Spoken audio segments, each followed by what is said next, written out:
Bien-aimés chers frères et sœurs, je vous salue dans le nom de notre Seigneur Jésus-Christ. Amen.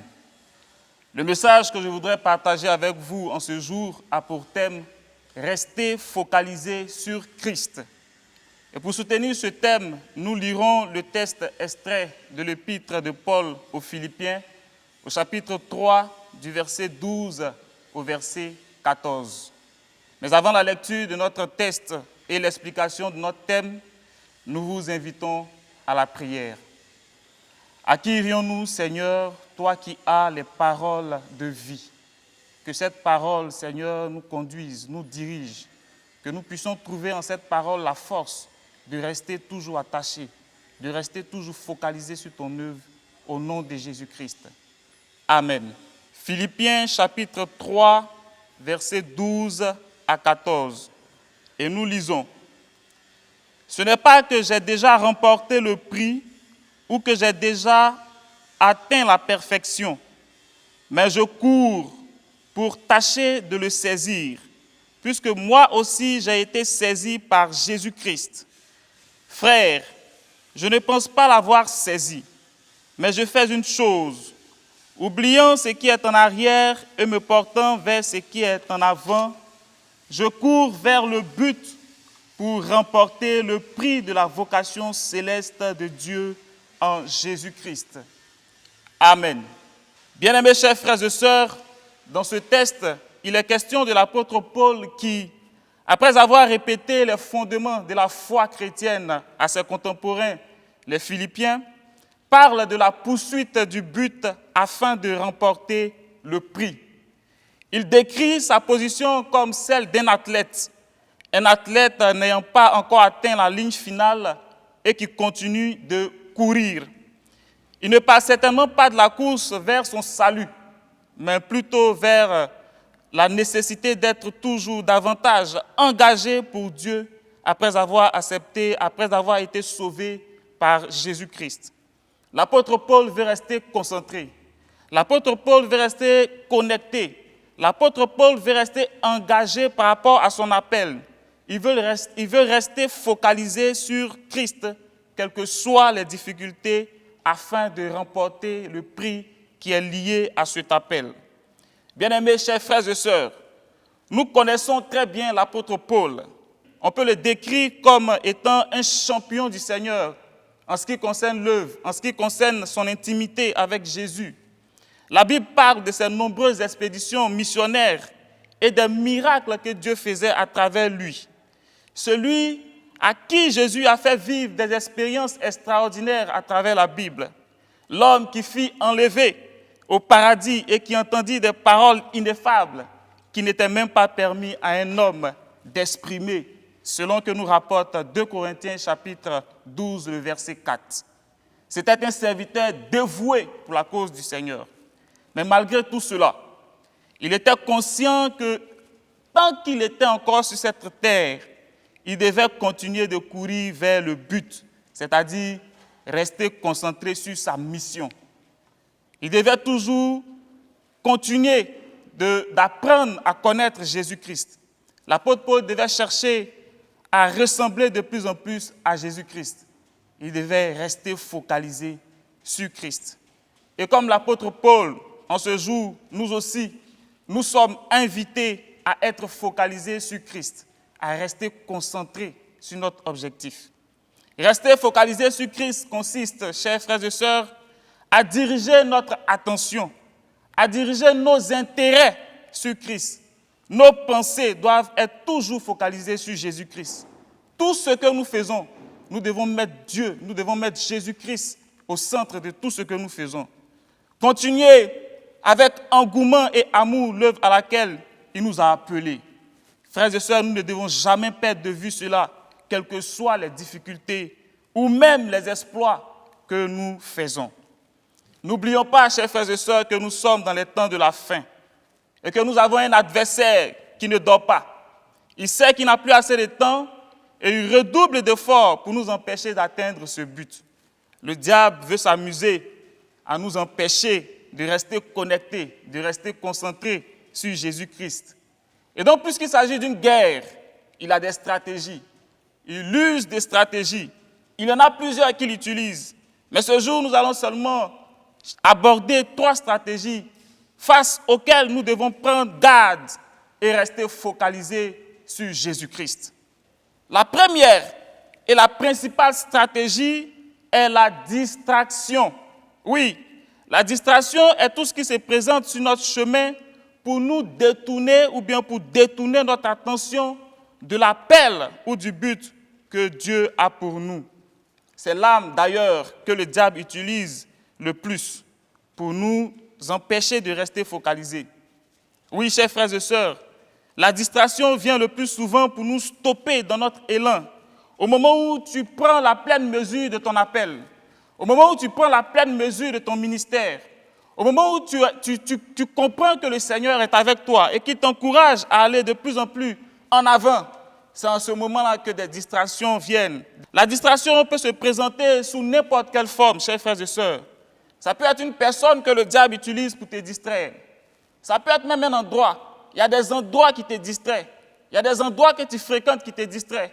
Il y a des endroits dans lesquels tu es qui te distraient, chers frères et sœurs, et qui t'empêchent de rester connecté sur Jésus-Christ. Il y a aussi des objets, des choses. En tout cas, tout peut nous distraire. Et dans notre communauté, de façon spécifique, chers frères et sœurs, c'est souvent les responsabilités qui nous distraient.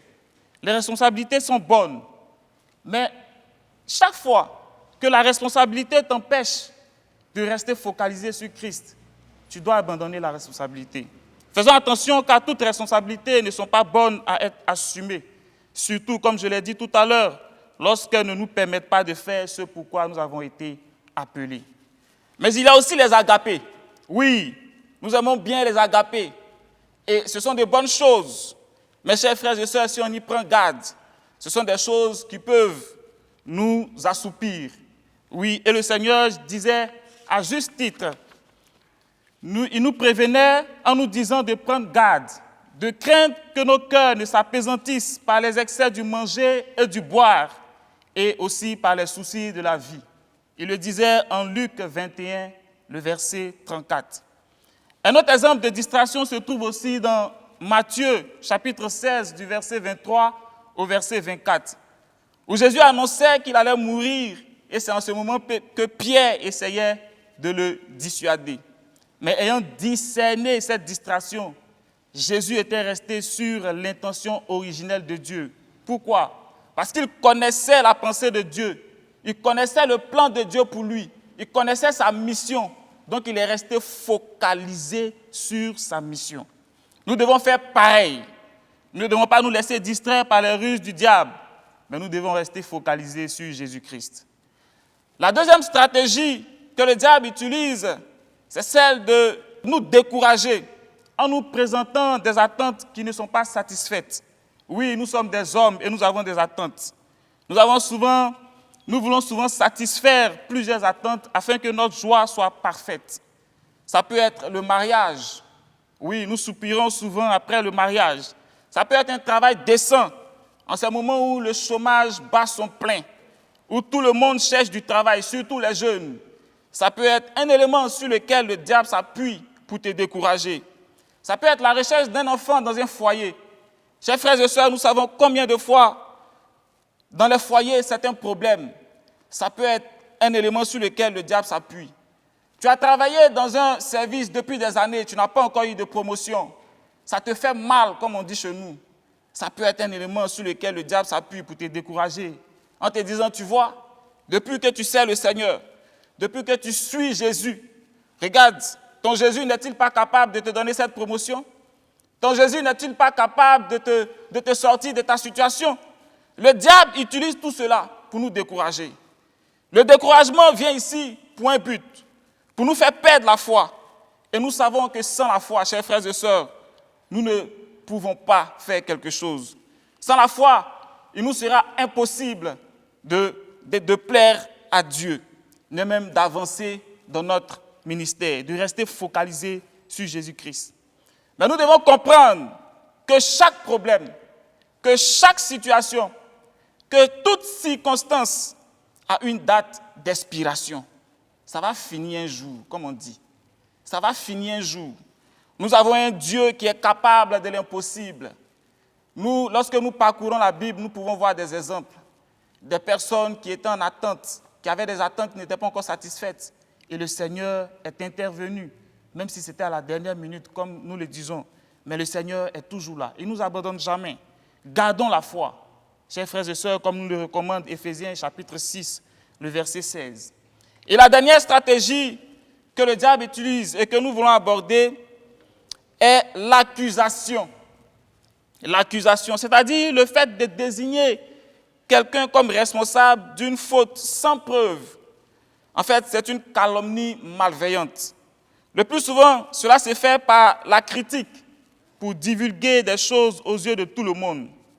Le but que le diable vise est de détruire ton témoignage, le témoignage du frère, le témoignage de la sœur. Et nous savons qu'une fois que ton témoignage est touché, automatiquement ta réputation, automatiquement la réputation de cette personne-là est démolie. Et une fois que la réputation de la personne est démolie, elle n'est plus crédible. Alors, qui va écouter une personne qui n'est plus crédible? À qui tu vas donner des conseils si tu n'es plus crédible? Qui va venir vers toi? Ton message va aller où? Ça va édifier qui? Parce que tu n'es plus crédible. Et c'est l'objectif du diable.